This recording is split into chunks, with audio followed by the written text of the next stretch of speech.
Chapitre 5. Après cela, il y eut une fête des Juifs et Jésus monta à Jérusalem. Or, à Jérusalem, près de la porte des brebis, il y a une piscine qui s'appelle en hébreu Bethesda et qui a 5 portiques. Sous ces portiques étaient couchés en grand nombre des malades, des aveugles, des boiteux, des paralytiques qui attendaient le mouvement de l'eau. Car un ange descendait de temps en temps dans la piscine et agitait l'eau. Et celui qui y descendait le premier, après que l'eau avait été agitée, était guéri, quelle que fût sa maladie. Là se trouvait un homme malade depuis 38 ans. Jésus, l'ayant vu coucher, et sachant qu'il était malade depuis longtemps, lui dit « Veux-tu être guéri ?» Le malade lui répondit « Seigneur, je n'ai personne pour me jeter dans la piscine quand l'eau est agitée, et, pendant que j'y vais, un autre descend avant moi. » « Lève-toi, lui dit Jésus, prends ton lit et marche. » Aussitôt cet homme fut guéri, il prit son lit et marcha. C'était un jour de Shabbat. Les Juifs dirent donc à celui qui avait été guéri, « C'est le Shabbat, et il ne t'est pas permis d'emporter ton lit. » Il leur répondit, « Celui qui m'a guéri m'a dit, prends ton lit et marche. » Ils lui demandèrent, « Qui est l'homme qui t'a dit, prends ton lit et marche ?» Mais celui qui avait été guéri ne savait pas qui c'était, car Jésus avait disparu de la foule qui était en ce lieu. Depuis, Jésus le trouva dans le temple et lui dit, « Voici, tu as été guéri, ne pêche plus, de peur qu'il ne t'arrive quelque chose de pire. » Cet homme s'en alla et annonça aux Juifs que c'était Jésus qui l'avait guéri. C'est pourquoi les Juifs poursuivaient Jésus, parce qu'il faisait ces choses le jour du Shabbat. Mais Jésus leur répondit, « Mon Père agit jusqu'à présent, moi aussi j'agis. » À cause de cela, les Juifs cherchaient encore plus à le faire mourir, non seulement parce qu'il violait le sabbat, mais parce qu'il appelait Dieu son propre Père, se faisant lui-même égal à Dieu. Jésus reprit donc la parole et leur dit, « En vérité, je vous le dis, le Fils ne peut rien faire de lui-même, il ne fait que ce qu'il voit faire au Père. Et tout ce que le Père fait, le Fils aussi le fait pareillement, car le Père aime le Fils et lui montre tout ce qu'il fait. Et il lui montrera des œuvres plus grandes que celles-ci, afin que vous soyez dans l'étonnement. Car, comme le Père ressuscite les morts et donne la vie, ainsi le Fils donne la vie à qui il veut. Le Père ne juge personne, mais il a remis tout jugement au Fils, afin que tous honorent le Fils comme ils honorent le Père.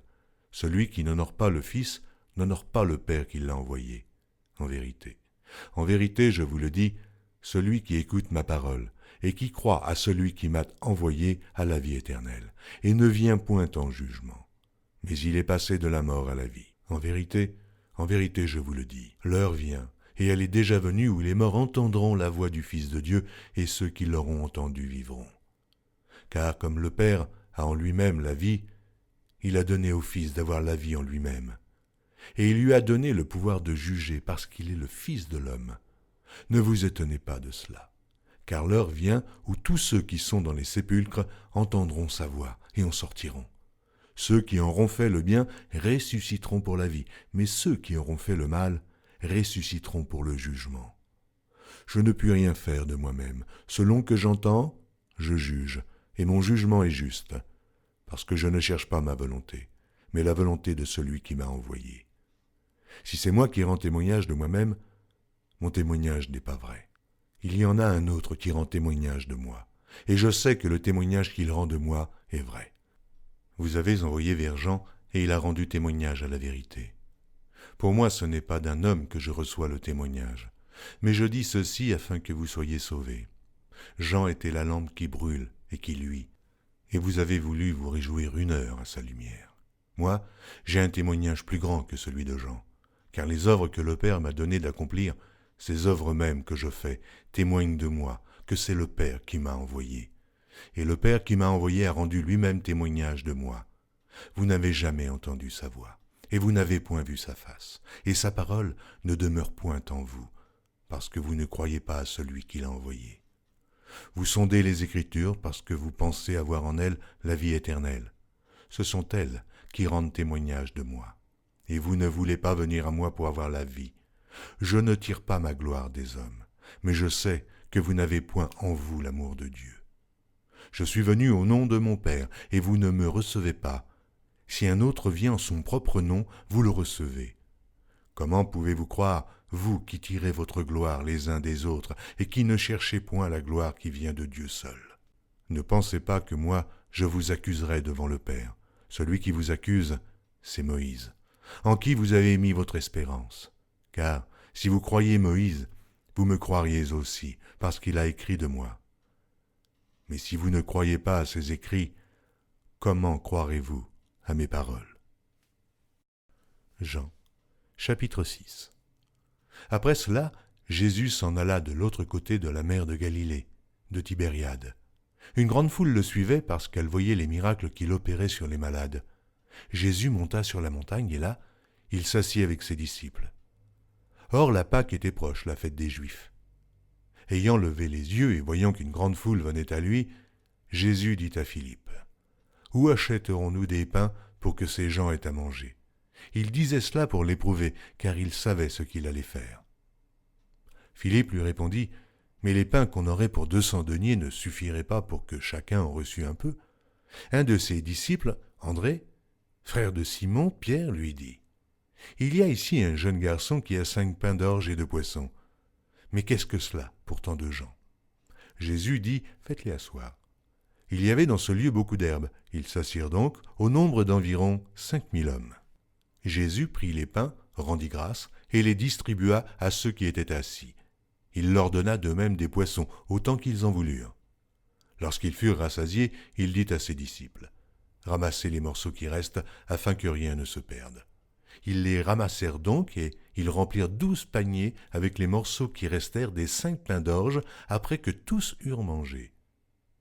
Ces gens, ayant vu le miracle que Jésus avait fait, disaient, « Celui-ci est vraiment le prophète qui doit venir dans le monde. » Et Jésus, sachant qu'il allait venir l'enlever pour le faire roi, se retira de nouveau sur la montagne, lui seul. Quand le soir fut venu, ses disciples descendirent au bord de la mer. Étant montés dans une barque, ils traversaient la mer pour se rendre à Capernaum. Il faisait déjà nuit, et Jésus ne les avait pas encore rejoints. Il soufflait un grand vent, et la mer était agitée. Après avoir ramé environ 25 ou 30 stades, ils virent Jésus marchant sur la mer et s'approchant de la barque, et ils eurent peur. Mais Jésus leur dit, « C'est moi, n'ayez pas peur. » Ils voulaient donc le prendre dans la barque, et aussitôt la barque aborda au lieu où ils allaient. La foule qui était restée de l'autre côté de la mer avait remarqué qu'il ne se trouvait là qu'une seule barque, et que Jésus n'était pas monté dans cette barque avec ses disciples, mais qu'il était parti seul. Le lendemain, comme d'autres barques étaient arrivées de Tibériade, près du lieu où ils avaient mangé le pain après que le Seigneur eut rendu grâce, les gens de la foule, ayant vu que ni Jésus ni ses disciples n'étaient là, montèrent eux-mêmes dans ces barques et allèrent à Capernaum à la recherche de Jésus. Et, l'ayant trouvé au-delà de la mer, ils lui dirent, « Rabbi, quand es-tu venu ici ?» Jésus leur répondit, « En vérité, je vous le dis, vous me cherchez non parce que vous avez vu des miracles, mais parce que vous avez mangé des pains et que vous avez été rassasiés. Travaillez non pour la nourriture qui périt, mais pour celle qui subsiste pour la vie éternelle, et que le Fils de l'homme vous donnera. Car c'est lui que le Père, que Dieu a marqué de son sceau. » Ils lui dirent, « Que devons-nous faire pour faire les œuvres de Dieu ?» Jésus leur répondit, « L'œuvre de Dieu, c'est que vous croyiez en celui qui l'a envoyé. » « Quel miracle fais-tu donc, lui dirent-ils, afin que nous le voyions et que nous croyions en toi? Que fais-tu? Nos pères ont mangé la manne dans le désert, selon ce qui est écrit, il leur donna le pain du ciel à manger. » Jésus leur dit, « En vérité, je vous le dis, Moïse ne vous a pas donné le pain du ciel, mais mon Père vous donne le vrai pain du ciel. Car le pain de Dieu, c'est celui qui descend du ciel et qui donne la vie au monde. » Ils lui dirent, « Seigneur, donne-nous toujours ce pain. » Jésus leur dit, « Je suis le pain de vie. Celui qui vient à moi n'aura jamais faim, et celui qui croit en moi n'aura jamais soif. Mais je vous l'ai dit, vous m'avez vu, et vous ne croyez point. Tous ceux que le Père me donne viendront à moi, et je ne mettrai pas dehors celui qui vient à moi, car je suis descendu du ciel pour faire non ma volonté, mais la volonté de celui qui m'a envoyé. Or, la volonté de celui qui m'a envoyé, c'est que je ne perde rien de tout ce qui m'a donné, mais que je le ressuscite au dernier jour. La volonté de mon Père, c'est que quiconque voit le Fils et croit en lui ait la vie éternelle, et je le ressusciterai au dernier jour. » Les Juifs murmuraient à son sujet parce qu'il avait dit « Je suis le pain qui est descendu du ciel ». Et ils disaient « N'est-ce pas là Jésus, le fils de Joseph, celui dont nous connaissons le Père et la Mère? Comment donc dit-il « Je suis descendu du ciel » ?» Jésus leur répondit « Ne murmurez pas entre vous.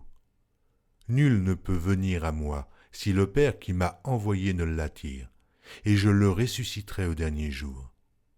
Il est écrit dans les prophètes, ils seront tous enseignés de Dieu. Ainsi, quiconque a entendu le Père et a reçu son enseignement vient à moi.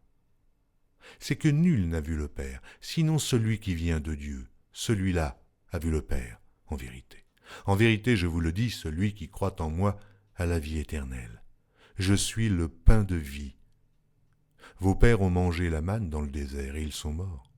C'est ici le pain qui descend du ciel afin que celui qui en mange ne meure point. Je suis le pain vivant qui est descendu du ciel. Si quelqu'un mange de ce pain, il vivra éternellement, et le pain que je donnerai, c'est ma chair, que je donnerai pour la vie du monde. » Là-dessus, les Juifs disputaient entre eux, disant « Comment peut-il nous donner sa chair à manger ?» Jésus leur dit « En vérité, je vous le dis, si vous ne mangez la chair du Fils de l'homme, et si vous ne buvez son sang, vous n'avez point la vie en vous-même. Celui qui mange ma chair et qui boit mon sang a la vie éternelle, et je le ressusciterai au dernier jour. Car ma chair est vraiment une nourriture, et mon sang vraiment un breuvage. Celui qui mange ma chair et qui boit mon sang demeure en moi, et je demeure en lui. Comme le Père qui est vivant m'a envoyé et que je vis par le Père, ainsi celui qui me mange vivra par moi. Car c'est ici le pain qui est descendu du ciel. Il n'en est pas comme de vos pères qui ont mangé la manne et qui sont morts. Celui qui mange ce pain vivra éternellement. » Jésus dit ces choses dans la synagogue, enseignant à Capernaum. Plusieurs de ses disciples, après l'avoir entendu, dirent « Cette parole est dure, qui peut l'écouter ?» Jésus, sachant en lui-même que ses disciples murmuraient à ce sujet, leur dit « Cela vous scandalise-t-il ?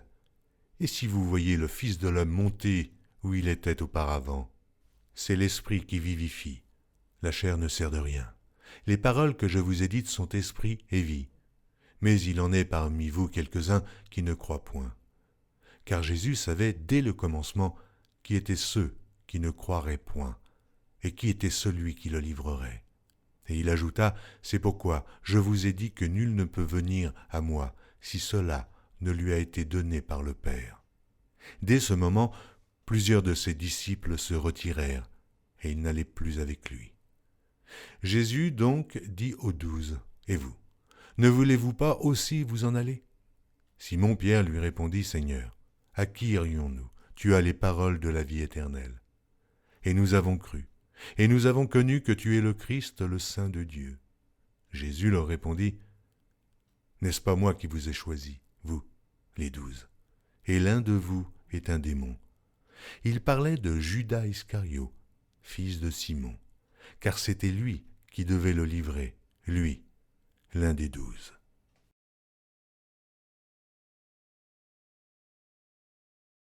Retrouvez chaque jour sur EMCI TV une nouvelle lecture de la Bible illustrée en vidéo. Pour revoir ce programme, rendez-vous sur notre site emcitv.com.